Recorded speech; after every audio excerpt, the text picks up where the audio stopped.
When I was 9, I was obsessed with Australia. You know, one of those childhood obsessions that come on suddenly and are the most important thing for a week, and then next you're like, what's Australia? Yeah, one of those. Well, one day my family got Chinese food, and my fortune cookie said, "You're about to go somewhere very far away." And I got all excited like, "Mom, Dad, does this mean we're going to Australia?" Sure. Yeah, see, my parents knew something I didn't. A couple weeks earlier, my dad got a job offer that was a huge promotion and a lot of extra money. The catch? The job was in Shanghai, China. The decision was already made. They just decided a frickin' fortune cookie shouldn't be the one to tell me. My parents finally told me a few months before we left. It was pretty exciting at first. They pointed out where we were going and telling us all about the customs there and some basic words in Mandarin. It was kinda cool. And after all, we would only be in China for 2 years. Then we could come home to Canada. It wasn't terrifying at all. Nope. Because yeah, it was pretty immediately overwhelming. We had a 14-hour flight from Toronto to Shanghai. I'd never been on a flight before, so 14 hours was kinda a lot. We just live here, I guess. There's never been anything before this plane, and there will be nothing after. We're plane people now. First thing we did when we got there was check out the school. I didn't go to a Chinese school there, I went to an international school. International schools are schools set up specifically for expats like us. So we don't have to interact with locals. Or maybe so they don't have to interact with us.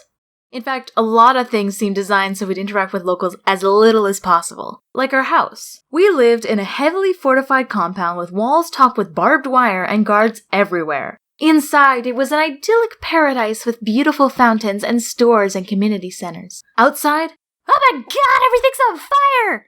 There were 3 international schools in the city, 2 American ones and a British one. My parents decided on the British one, which meant getting used to British things, like calling it PE instead of gym class. Haha, PE, what a joke. Who calls it that, am I right? Yeah, okay, I'll admit, I actually think it makes more sense. There's no other classes named after the room they sometimes happen in. We don't call English library class. Hate to admit it, but you guys win this one.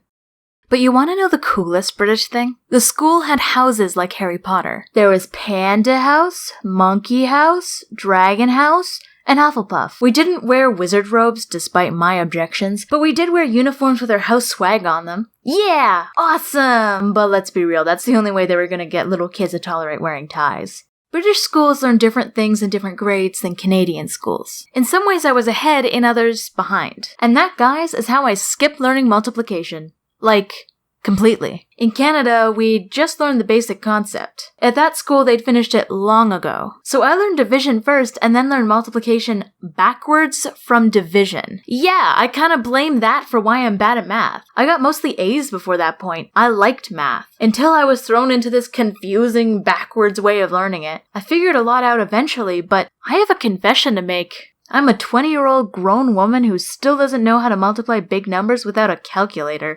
It was a good school, don't get me wrong. This is just what happens when you try to standardize curriculum for kids from dozens of different countries with different rules and guidelines. Things will fall through the cracks, like a basic concept necessary for daily life. But there was one other class that kinda sucked. Learning Chinese. Like, okay, under the best of circumstances, Chinese is a hard language. The spoken language has tiny difference in pronunciation that my uncultured ears couldn't pick up. Like, look at this BS. This is the Mandarin word for fish. This is the word for rain. Would you know which was which if you didn't hear them side by side? Would you know which word someone said in conversation, talking quickly? Yeah, no, you couldn't. And the written language? They don't have an alphabet where symbols represent sounds like we do. Every single word is a different character or combination of characters. And while my bud Henry Zhang, who grew up in China, shout out, "Ay!" explained that there is some logic to it, I wasn't taught that logic. I had to straight up memorize every single one of them. Throw in that Chinese actually has a dozen spoken languages and over 200 distinct dialects of those languages, and it's all one big confusing mess. But hey, fun fact, we all got assigned Chinese names that sound like our actual names, and this is mine. Pronounced Le Sha. So that's cool. Actually adapting to living in China was weird in a way that's hard to explain. A lot of things were like, adjacent to familiar things. Like the TV got Disney Channel Malaysia. Or this radio station that played English songs awkwardly translated into Chinese. Boy, let me tell you, you haven't lived until you've heard an off-tempo Cantonese version of Celine Dion's My Heart Will Go On, sung by a man. That's just, that's art right there.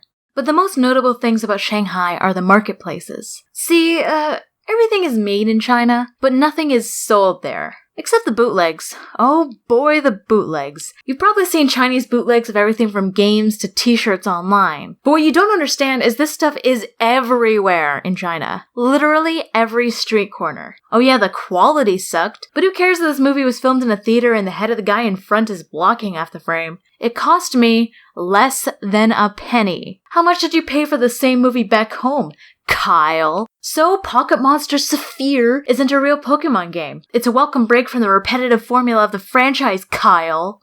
Freaking Kyle. The thing about living in a foreign country is every day is an adventure, especially with only a vague grasp of the language. And everything you accept as normal will be turned upside down in ways you'd never consider. Like, we all pretty universally understand babies wear diapers, right? It makes sense. What else is there? But no, actually, not all Chinese parents use diapers. Instead, they use open crotch pants. Yeah, you can't make this stuff up, folks. It's true. Older toddlers might crouch down in a bush. For younger babies, parents will hold them up over a trash can.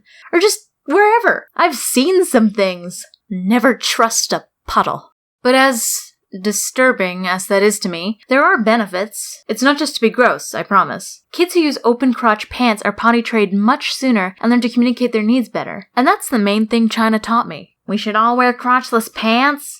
No, not the crotch pants. I mean adaptability. We humans like to close ourselves in this tiny little box, and anything out of that box is scary. And as you grow up, that box seems to become smaller and smaller. You get stuck in tradition.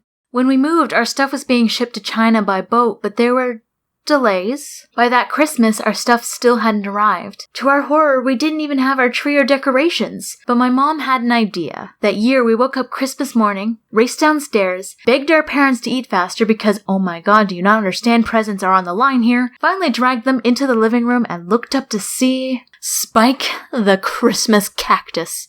Going through that experience at a young age blew that box wide open, suddenly and uncomfortably. It's not gone, I'm still scared of change, but the box is so much bigger now. This is just the way things are doesn't make sense to me anymore. The world is so much weirder and so much more beautiful than that.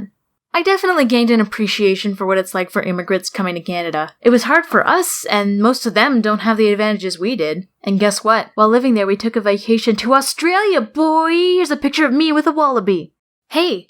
I can't believe it's been 4 months. I am so glad to be back. You might have noticed some changes. I changed up the character designs and oh my gosh, Reed moves now. Yeah, I switched to a program called Toon Boom Harmony, which allows me to get a much better result, I think, but it had a bit of a learning curve. I learned so much making this video, and you know what? The next one is going to be so much better too. I am so excited for it, and I specifically wrote a script that's short, because the length of my videos has been steadily creeping up, and that's contributed to the long gaps between videos. But honestly, so happy to be back. I hope you Americans out there had a great Thanksgiving.